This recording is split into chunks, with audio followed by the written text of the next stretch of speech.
부동산 교육은 랜드프로. 안녕하세요. 랜드프로 아나운서 연호진입니다. 바야흐로 부가가치세 신고기간인 7월이 다가왔는데요. 오늘은 이 부가가치세 중에서도 공제받지 못하는 항목에 대해 알아보는 시간 준비했습니다. 알쓸세무를 알려주실 양소희 세무사님 모시겠습니다. 안녕하세요. 세무사 양소희입니다. 네, 세무사님. 현재 부가가치세 신고기간인데 부가가치세는 보통 어떻게 계산이 되나요?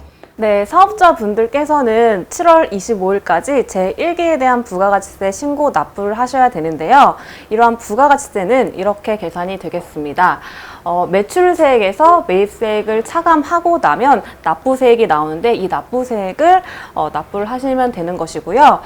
매출에 관련된 10%는 매출세액이 되는 것이고 사업과 관련해서 임차료라든지 통신비, 전기료, 광고료 등 이러한 비용을 지출하셨을 때 그 비용의 10%분의 부가가치세를 매입세액으로 공제하여서 납부세액에서 차감하거나 또는 매출세액보다 매입세액이 더 클 경우에는 환급을 받으실 수 있겠습니다.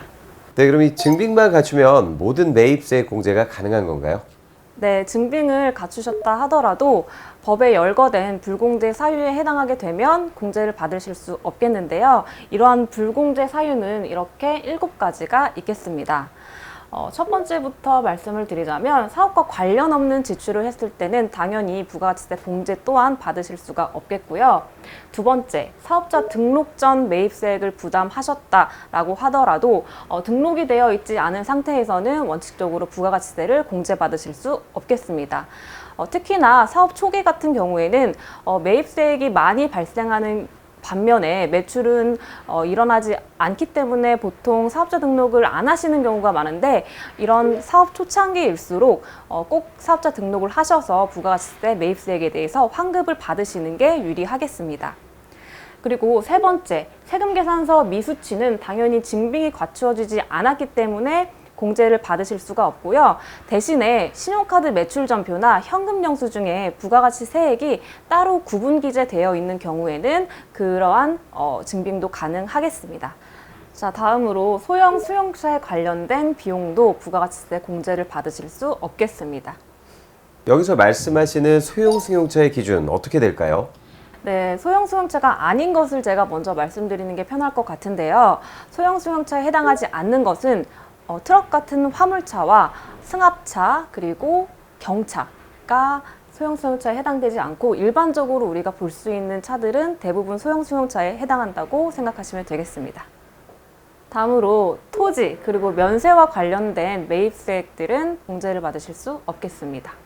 자, 그리고 여기 보니까 접대비가 나와 있는데 이 접대비 어느 정도까지 인정이 되는 걸까요?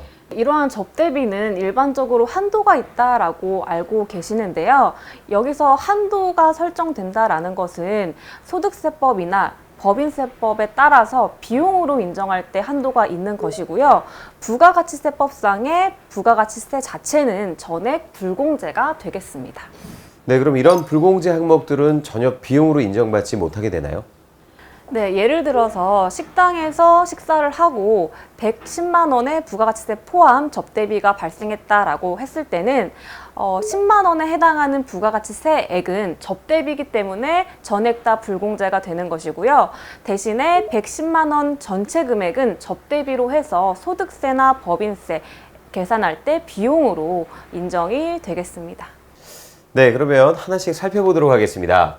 사무용품 구입. 부가가치세로 인정이 됩니까? 안 됩니까? 네, 당연히 사업과 관련됐다라고 한다면 이 부가가치세 20만 원은 전액 공제가 가능하겠습니다. 네, 오군요.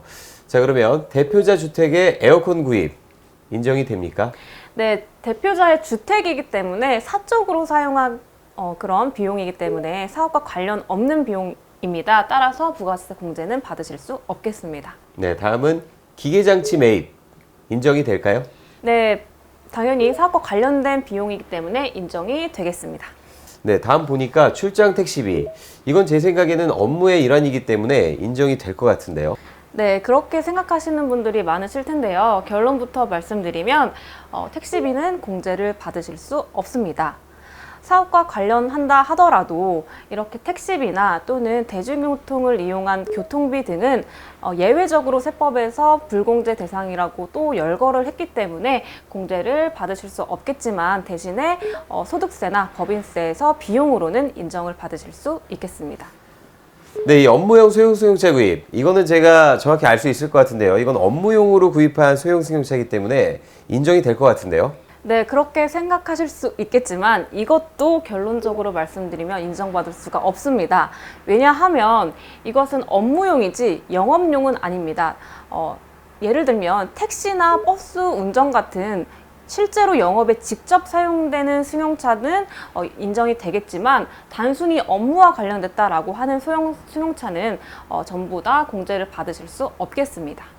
그렇군요. 점점 자신감이 제가 떨어지고 있는데요. 자, 그럼 그 다음에 거래처 선물 구입. 이거 제가 좀 소극적으로 말씀드리겠습니다. 이거 좀 안 될 것 같은데요. 어떻습니까, 교수님? 안 된다는 이유가 혹시 어떤 걸까요? 이게 정말 거래처 선물로 구입을 한 건지, 어떤 개인적인 용도로 구입을 한 건지 증빙할 만한 방법이 없지 않을까요? 뭐 그렇게 생각하실 수도 있겠지만 이렇게 거래처에 선물했다라는 것은 세법적으로 접대비에 해당됩니다. 우리가 전에 살펴봤듯이 접대비는 불공제이기 때문에 공제를 받으실 수 없겠습니다. 네. 어쨌든 못 받는 건 맞군요. 자, 그럼 그 다음에 토지 매입 중개 수수료. 이거는 뭐 당연히 인정이 되지 않을까요? 인정이 되지 않겠습니다. 왜냐하면 이 토지는 불공제 대상에 하나로서 포함이 되어 있고요. 왜냐하면 토지는 면세 제화이기 때문에 부가가치세를 공제를 받으실 수 없고요. 거기에 따른 취득에 따른 그런 부대 비용 또한 같이 공제를 받으실 수 없겠습니다. 네. 이건 뭐 제 성적이 오늘 너무 안 좋은데요.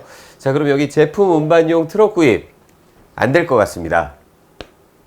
어떻습니까? 네, 됩니다. 왜냐하면 제가 소형 승용차에 해당하지 않는 것은 트럭과 경차 등을 말씀드렸는데요. 이렇게 트럭 구입한 것은 소형 승용차가 아니기 때문에 공제를 받으실 수 있겠습니다. 네. 그럼 마지막으로 그 종업원 식대. 사람이 일하려면 밥은 먹고 살아야 되잖아요. 그죠? 네, 맞습니다. 당연히 이건 인정해줘야 되지 않을까요? 네, 맞습니다. 종업원 식대는 접대비가 아니고 복리 후생비에 해당하기 때문에 당연히 영업과 관련된 비용으로서 인정을 받으실 수 있는데 여기서 중요한 거는 7월 2일이라고 날짜가 나와 있죠. 지금 문제를 보시면 제1기에 대한 부가가치세 매입세 공제액을 물어봤습니다. 근데 여기서 1기는 1월부터 6월까지를 말하는 거고요. 7월부터 12월까지는 제2기에 해당하기 때문에 부가가치세 공제를 받을 수 없겠습니다. 그 다음에 네, 인정을 받을 수 있다는 말씀이신 것 같은데요. 네, 맞습니다. 네, 오늘은 부가가치세 공제받지 못하는 항목에 대해서 알아봤는데요. 저처럼 잘못 알고 계신 분들이 있으시다면 정확한 정보 잘 습득하셔서 불이익 받는 일 없으시기 바라겠습니다. 배우고 투자하면 실패하지 않습니다. 저희는 다음 시간에 더 유익한 알쓸셈으로 여러분 찾아뵙도록 하겠습니다. 시청해주신 여러분 감사합니다.